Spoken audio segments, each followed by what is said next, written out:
Kaya kumbaga, kung pabalik kami sa court, I'm more than happy to do that. Para lang, mabago. Baka sakaling mawala na siya ng time, pagpiliin na namin yung anak ko. Kung kanino niya gusto. Doon ba siya dyan sa tatay niya at sa babae ng tatay niya o sa akin? At dito sa mga kapatid niya. At sa partner ko. Sa partner ko na nagtayo bilang tatay ng mga anak ko. Nagtutulong mag-provide sa amin. Para sabihan niya ako ng ganyan. Di ba? Kahit siguro judge, kaya kong sabihin, i-express yung nararamdaman ko na tama ba yon? Kahit siguro judge, mag-iisip na anong klase kang tao, Dani? Para pagsabihan mo yung tao na ganun. Binubuli niya ako sa mga salita niya. Kasi hindi ako naglalaban sa kanya. Hinayaan ko na lang siya. If possible, ayoko siya makita. If possible, ayoko marinig. Yung kahit na anong gusto niya sabihin. Kaya pag sinusunduin natin yung anak ko, pinapalabas ko na lang na pintuan. Ayoko siya makita. Hindi ako interesadong makita ka. I am not interested. Especially, you're full of shit, Dani. You're full of shit, Dani H. Ikaw, na hindi mo ko tinatantanan, kung hindi masaya ang buhay mo, suluhin mo, wag mo ko idamay. Kasi ako, okay ako eh. Masaya ako kung ano yung meron kami. Masaya ako sa buhay ko, kasama yung mga anak ko.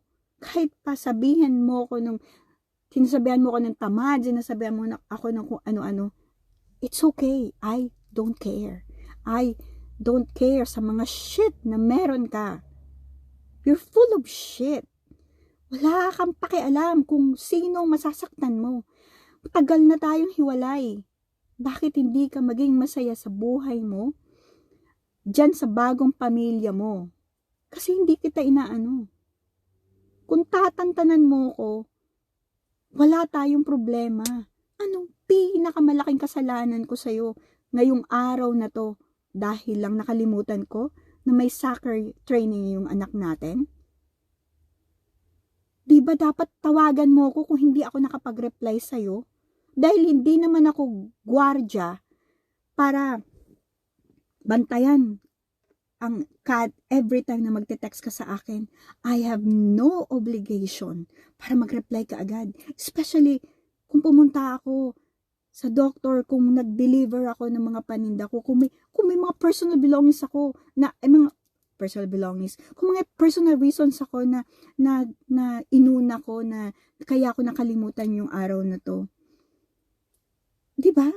Ganun ba kalaki ang kasalanan ko para anihin ko lahat ng mga masasakit na salita mo na naman na pinagsasabi sa akin ngayong araw na to? Ganun ba kagrabe yung kasalanan ko sa'yo? Di ba hindi naman? Kundi sadyang masama lang talaga ang pagkatao mo. Masama lang talaga ang ugali mo. Sobrang napaka-bullshit mo. Lahat ng lumalabas sa bibig mo, napaka-bullshit mo, Dani.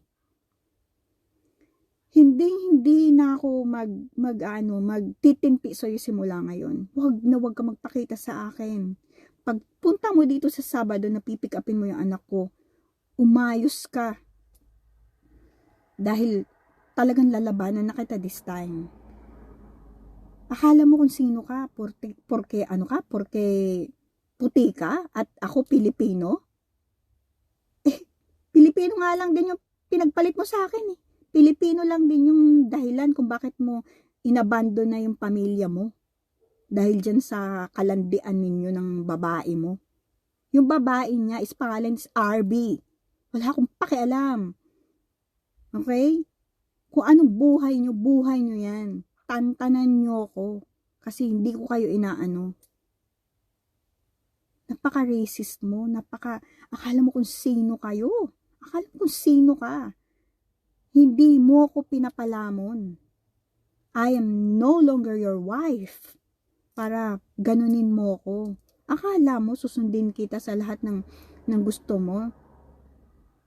Akala mo asawa pa kita? Kaya nga hindi na kita tinanggap nung bumabalik ka 2018. Dahil you're full of shit.